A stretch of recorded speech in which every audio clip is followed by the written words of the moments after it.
এদিকে যত পানি আছিল সব পানি মোটামুটি নেমে গেছে। আসলে গ্রাম বাংলার যে ভিডিওগুলো আপনাদের দেখাইতেছি, ভিডিওগুলো কেমন হয় আপনারা কমেন্ট করে জানাইবেন। তাইলে দেখা যায় এরকম ভিডিও আমি আপনাদের দিতেই থাকবো। আর যদি ভালো না হয় তাও জানাইবেন, তাহলে আর বন্ধ করে দেবো, যেটা দরকার নেই। একদম পিওর সবজি, নির্ভেজাল।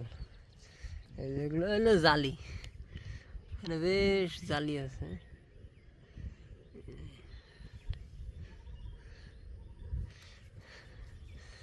এই যে শশা দেখাই, একটু জুম করে দেখাই।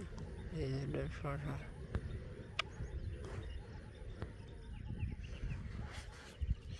সব পুরা সবজি বাগান। এই বটবডি, করলা, জালি।